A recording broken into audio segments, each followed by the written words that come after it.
So, yun. So, dito naman, magda-download tayo ng MySQL natin para sa database. Para makonect natin yun sa VS Code. So, type lang natin si MySQL. Click natin to tapos dito. Ayan, yan. Click natin to sa for Windows. Ayan. Tapos, piliin natin tong ayan, 288 MB. Tapos, eto, click nyo ulit to. Ayan, kasi sa akin naka-download na ako. Ayan, ito siya. So, click ko lang siya para makapag-install. So, dalawa yung kailangan natin.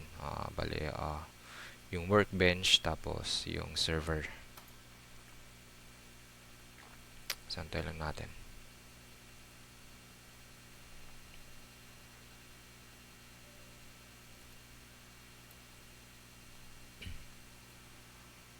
Yan. After nyan, configure natin kung anong gagamitin natin. So, custom tayo. Kailangan natin na pumili ng server. Ito. Yan. Tapos, yung ating workbench. Yan. So, next lang natin. Yan. Tayo lang natin mag-install. Medyo mabagal to. Depende yan sa internet nyo.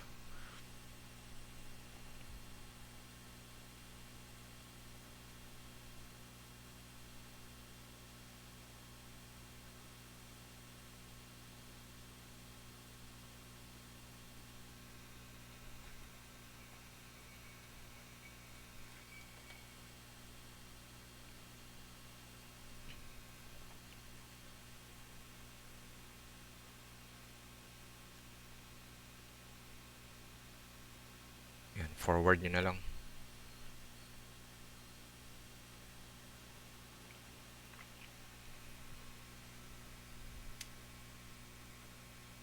Yun. Tapos next. Next. Ayan. So, wala tayong papalitan dito, no? Next lang natin. Ayan.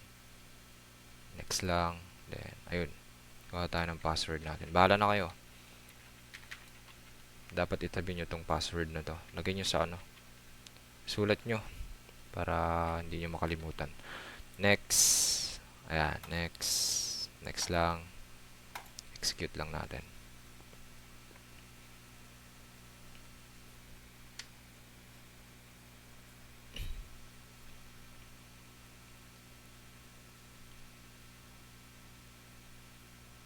Yun. So, finish na natin, no? Next. Finish. Yan. Dapat magpa-pop up na yung ano natin. Workbench natin. So, tatry lang natin dun mag ano. Code ng data. Ayan. Yun. So, double click nyo lang to. Ayan. Required siya ng password. Yung ginawa nyo password kanina. Yun. So, dito, kung trip nyo dito gumawa ng database, gawa na lang kayo. So, create database, CMS. Control Enter. Ayan. Tapos, use natin yung database na CMS. Ayan. Try natin gumawa ng table. CMS table. Ganito naman yung paggawa ng table, no? Manually. So, CMS ID.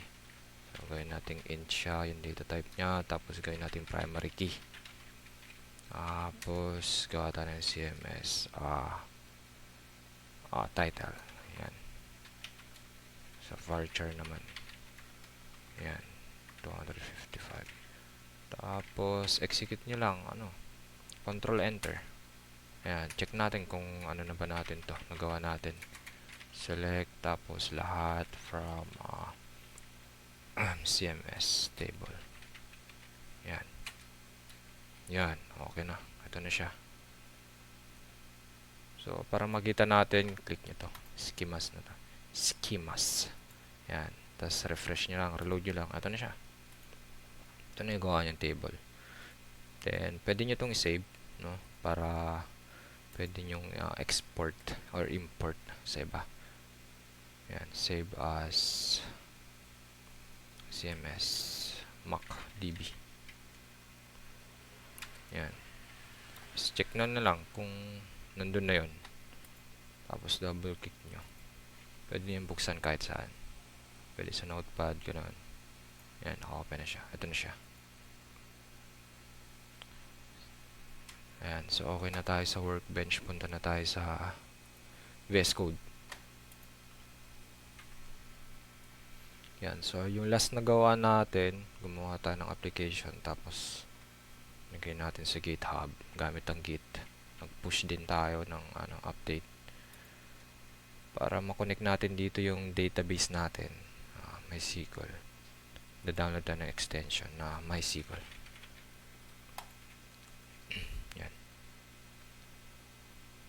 Check lang natin. Ito yan. Install nyo lang to. Tayin lang natin. Kasi kaka-copy lang ng VS Code. Ayan. Tapos, punta na kayo dito. Click nyo to. Ayan. Dapat magpa-pop up to. May makikita kayong ganito. MySQL Explorer. Ayan. Ayan. Tapos may host na siya. Supported. Actually, delete muna natin to. Existing siya. So, mag-add tayo ng database natin or ng server. So, yung host natin, yung local host, syempre. User natin, ano ba? User lang. Tapos, yung password mo. Yung password na ginawa mo. Then, yung natin, port natin. Enter nyo lang yan. Certificate, enter nyo lang. Ayan, ito na siya. So, error pa siya. So, kailangan natin bigyan ng access si user. So, punta ka dun sa bin mo kung saan mo siya nilagay yung MySQL natin. So, sa akin nasa local disk siya. Tapos sa program files, then ayan, MySQL server, tapos yung bin, ayan. Tapos, ayan, click nyo to, itong path, tapos type kayo ng CMD. Direct yan na yan sa CMD nyo. Tapos, mag-login ka lang sa MySQL. So, MySQL, yung user lang natin, si root, tapos yung password natin. Ayan, enter nyo yung password nyo. Yan.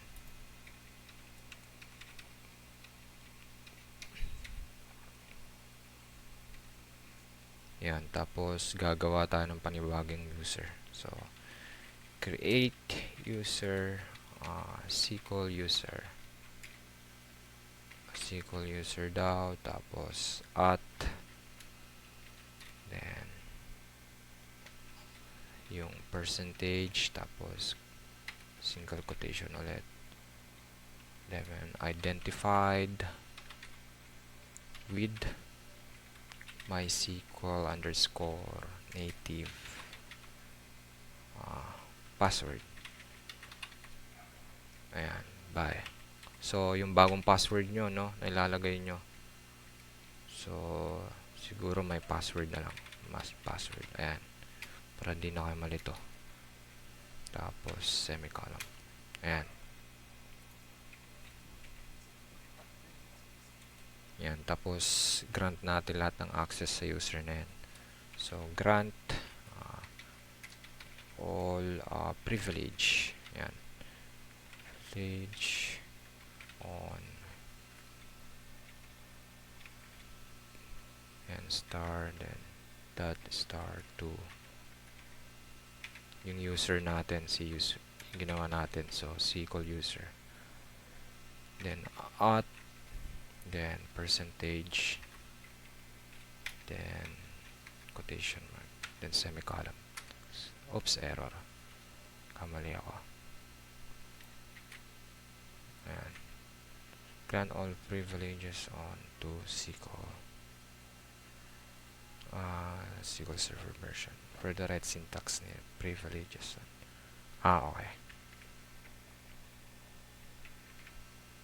Meron pa ng spelling. Yan, so check nyo lagi yan. Tapos entry nyo lang. Ayan, okay na.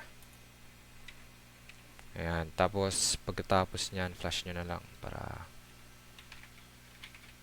flash siya privilege. Ayan, tapos enter nyo lang. Ayan, okay na. Ayan, tapos exit na tayo. Wala naman na tayong gagawin eh. So, exit. Ayan, okay na. So, exit na rin natin tong CMD na to. Ayan. Tapos, punta na tayo dito. Delete na natin to. Since may error nga siya. Tapos, mag-add tayo. Yung localhost pa rin. Localhost. User natin na ginawa natin. Si SQL user. Tapos, yung password natin, my password. Baka na kayo kung ano nilagay nyo. Tapos, yung port, okay. Tapos, certificate, okay. Ayan. Yun. So, ito yung mga database na meron ako ngayon. Si CMS yung ginawa natin kanina, kung naalala nyo pa. So, pwede na tayo mag-query dito, no? Oops. Yan. So, pwede tayo mag-new query. Ayan. Pwede tayong gumawa ng bagong database kung gusto nyo. So, yan. Create database. New CMS. Ayan. Tapos, kung i-run lang natin, highlight nyo. Ayan. Oops. Run MySQL query. Ayan. Ayan. Tapos, use new CMS. Run MySQL query. Tapos, refresh nyo lang. Dapat nandyan na yan. Ayun. Dito na siya. Gagawa na kayo ng bagong database. Tapos, ayun. Pwede na kayong gumawa ng table, query, ganun. Yun lang.